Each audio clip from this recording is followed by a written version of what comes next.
Hello, everybody. For those of you who don't know me, and for those of you who do, my name is Caitlin Harris.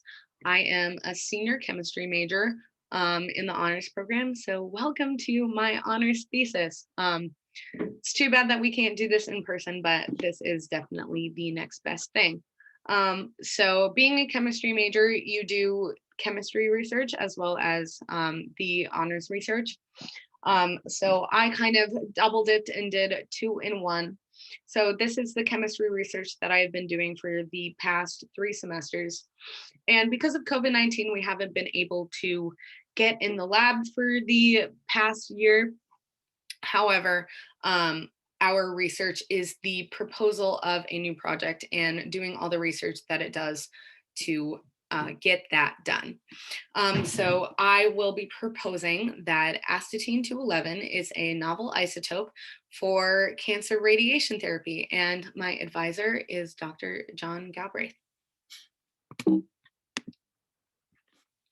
So astatine has many key properties that makes it the subject of this proposal. So astatine is an alpha emitter, and alpha emitters have been identified to have anti-cancer properties. So astatine itself is located at the bottom of the halogen group on the periodic table. Its atomic number is 85 and its atomic mass is around 210. However, there are several different isotopes. So that mass, when we talk about an isotope, we are talking about what is the mass? How is it differing in the number of neutrons that it has in its nucleus? So we are talking about astatine-211. So its total mass is 211, but it has 85 protons, so we can do the math to see how many neutrons. So 211 minus 85. I haven't done that yet. So astatine is the rarest naturally occurring element on Earth. The half-life of the isotope that we are talking about today has a half-life of only 7.2 hours. The most abundant isotope, astatine-210, its half-life isn't much better. It's about 8 hours. So it's in the same ballpark. However, successful isolation of the isotope has been reported in the literature. So we know that this is something that we can eventually work with in the field. So why is alpha particle radiation so important? So if you know anyone with cancer that is going through radiation therapy, they are going through beta radiation. So beta radiation has a few problems. It is not as high in energy, so it won't kill any all of the cancer cells, but the area of impact, it's not very focused. So that area is across several millimeters. So if we have a really small cluster of cancerous cells, we can't necessarily treat that without damaging surrounding tissue. So alpha particles are higher in energy, and these will completely inactivate the cell because the energy of this alpha particle will lyse both strands of the cell's DNA. So it will kill it instantly, but also the range is a lot more focused. So the alpha particle will only impact a range between 40 and 100 micrometers. So that's a lot smaller. So this will reduce the potential to affect healthy surrounding tissue. So why this isotope? Why astatine? Why not lead or actinium? So other alpha emitters are actinium and lead-212. However, actinium will emit 4 alpha particles. So this is a lot of radiation. So this radiation could be delivered to unintended targets, and we definitely don't want that. Lead will emit a single alpha particle, but it will also produce harmful gamma radiation. And this will be harmful to both the patients and the staff. So we don't want to harm anybody. We want to help people. So these other isotopes won't work other than astatine. Also, the most abundant isotope, astatine-210, when it decays, it will decay to toxic polonium-210. So we don't want to inject someone with something and have it decay and then their body's filled with poison. Again, we don't want to hurt anybody. So astatine is the perfect Goldilocks isotope. So it will decay to harmless daughter isotopes, bismuth, which is harmless, or polonium 210, or sorry, excuse me, 211, which has way too short of a half-life to be toxic to the human body. So it will be in the human body, and then all of it will decay to something else, and the danger is not there anymore. So the problem that I'm proposing a solution to is astatine itself is not specific to cancer cells. You can't just inject people with this radioactive metal and expect it to know where you want it to go. So it needs a biomolecule carrier to guide the isotope to the target.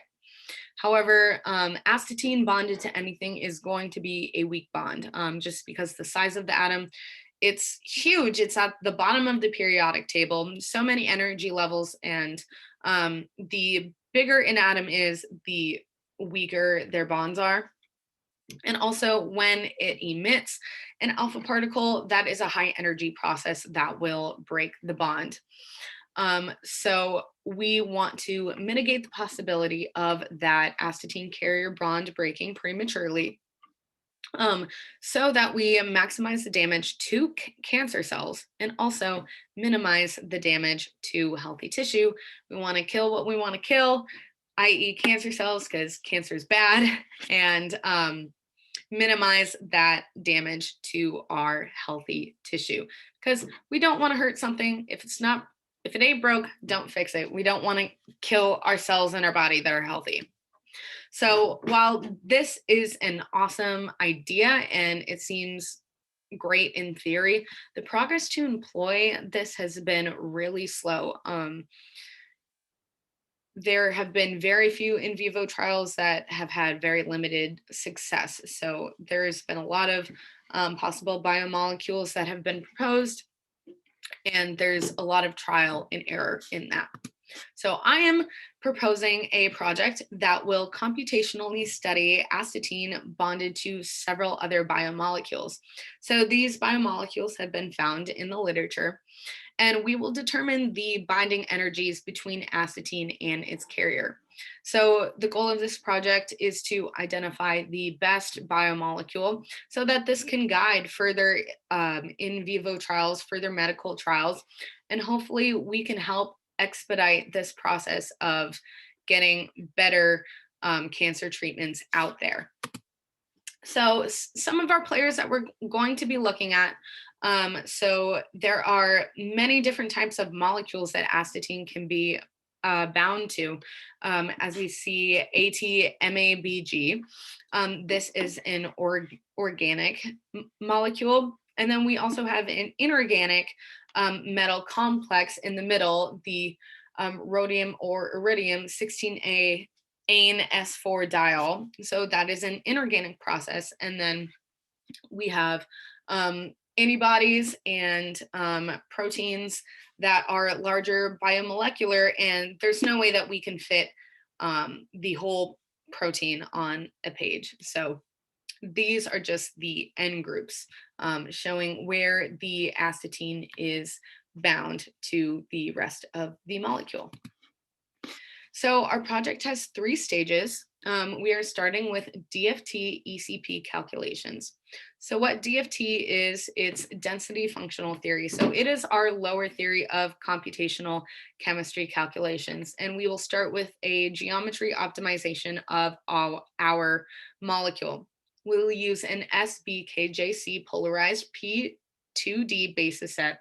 And we will also be using ECPs, which are elective core potentials. So when you think of an atom, when you think about bonding, that's just with the valence electrons. So the core electrons really don't do much. So they don't have a major role in bonding, and explicitly calculating every single electron is going to take a while. So the ECP will treat the core as a single potential, and the valence electrons will be the ones explicitly calculated. So this will help our calculation time, because computational calculations is not just like a calculator where it will immediately calculate. Sometimes these things take weeks.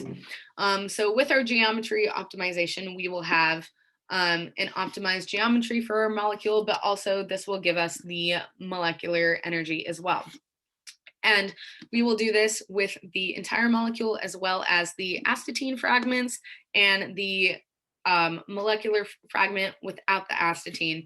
And we can calculate the preliminary bond energy with this. So the energy of your bond will be the sum of both of your fragments and subtract the energy of the whole molecule. And there you have the energy that it takes to break the bond. So our next step will be CCSDT calculations. So here we are raising the theory. So the calculations will take a little longer, but they will be more accurate. So we are starting with coupled cluster, including single and double excitations with perturbative addition of triple excitations. And we will also be using ECPs for these as well. So here we have a single point energy calculation, and we will be using the geometry that we got with the DFT geometries optimization. So this is an increased level of theory, therefore we have increased accuracy. So we use the starting geometry that we found from the DFT calculations, and this will yield an improved bond energy. And this is calculated the same way that it is calculated in the previous slide. Energy of the fragments minus energy of the molecule. There we have our bond energy. And then finally, we have our solvent inclusion, which is going to be a QM-MM calculation. So this is a hybrid between quantum mechanical and classic mechanical calculations. So our biomolecule will be calculated with our CCSDT, and water surrounding it will be calculated with the MM3 force field. So this will determine how a solvent will affect the astatine carrier bond. So we will have a simulation of a 50 by 50 angstrom box. So we will have our single biomolecule in the center, and this will be surrounded by water molecules, depending on the density of water, how many molecules the computer wants to put in there will be in there. So most likely, research never goes completely to plan. So we have a list of potential modifications that we can do if things do go awry. For our larger biomolecules that we are looking at with the proteins and the antibodies, it's not likely that the whole molecule will be able to be calculated with a high theory such as CCSDT. So if that is the case, we will do an anion layered hybrid approach. So anion, the best way to think about that is a onion. So we have our quantum mechanical highest level of theory, and we are only looking at a small part of the molecule. And so that's the highest level of theory. We go out a little bit, and the rest of the biomolecule will be calculated with DFT, which is our lower level of theory. And so when we do the solvent calculation, we will do a similar anion approach, just including the DFT, and then we'll have our solvent still with the MM3 force field. And there's also a possibility to tinker with basis sets and change the size of the ECP core. So that's a little tinkering. We will find the best way to do that, but that is less likely to happen than the omnium calculations. So we have a timeline. It's going to be about 3 years. This computational chemistry takes a lot longer than when you think about it, like, oh, this will take a week and this, but things always end up going wrong. Calculations take a really long time. This is also a conservative timeline so that we can add other molecules that yeah, we can add other molecules as they come up in the literature and get proposed. We can add those to hopefully yield better trends. And because that's what we're looking for. We're looking for trends in the data and hopefully, you know, see which molecule is best. And of course, we have to budget. So Marist College, we currently have the capability to do all these calculations, though all these calculations will be run on a Gaussian license. So we do have to pay for that. And with Gaussian, will also have to pay someone to install it, do maintenance and repairs over the 3 years, and have an external hard drive just because we want to keep our data somewhere outside the computer just in case something happens to it. We want to save our data. So yes, this is my project. And of course, we have to cite our sources. Yeah. So thank you for listening to my honors thesis. I know it was a lot. If you're not a chemistry major, thank you for sticking with me and I hope you have a good night.